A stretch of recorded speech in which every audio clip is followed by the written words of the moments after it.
Consider the following moral argument for God. Premise 1. If God does not exist, then objective moral values and duties do not exist.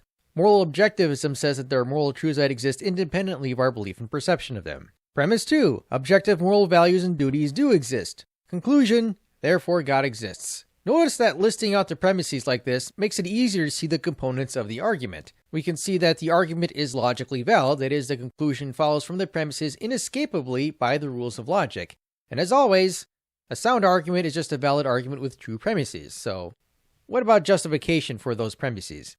My justification for the first premise is that given that God does not exist, it is likely that objective morality does not exist, which entails that the first premise is probably true due to a theorem of mathematics and propositional logic I've mentioned in my vlog series. If you want more detail on this, you can see my debate with former president and co-founder of Internet Infidels Jeffrey J. Lauder on the moral argument. But to summarize my approach, it basically involves assuming for sake of argument that God does not exist, combine that with our background knowledge of the way the world is, and argue that this leads to objective morality probably not existing, such that if you're an atheist and you believe there's no objective morality, you believe that given that God does not exist, objective morality probably doesn't exist. And thus the power of logic would compel you to accept the first premise as at least probably true.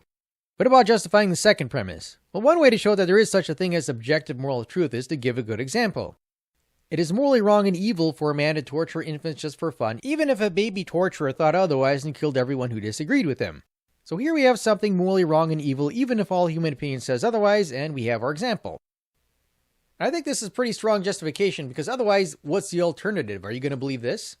It's not morally wrong for a man to torture an infant just for fun, as long as the baby torturer thinks otherwise and kills everyone who disagrees with him. That's not a reasonable belief, obviously. Now imagine someone gives this response to that moral argument. Consider this Euthyphro Objection. Does God command something because it's good, or is it good because God commands it? If it's the first option, then morality exists independently of God, and God doesn't ground morality. If it's the second option, then what is morally good would become arbitrary. God could command us to eat our children and it would be good. But morality isn't arbitrary. So God doesn't ground morality and the moral argument fails. A lot could be said about Euthyphro, but for now, let's assume for sake of argument that God does not ground morality. Now let's think analytically. Which premise does this objection attack? Remember, this is a logically valid argument. The only way it can fail to be sound is with a false premise. So which premise does this objection attack? The first premise doesn't say that God grounds morality. Indeed, it doesn't even require that God exists, much less that he grounds anything. Many atheists agree with me that, given that God does not exist, it is likely that objective morality does not exist. Both the first premise and its justification are quite compatible with God not existing, and are thus quite compatible with God not grounding morality. This objection does not attack the second premise, nor does it even attack the conclusion. The conclusion says God exists, but doesn't say whether he grounds morality. This objection is actually an ignoratio elenchi, a red herring fallacy, supposing a point proved by arguing for something not at issue. When examining an objection against a logically valid argument, consider whether the objection attacks the truth or justification of any of the argument's premises.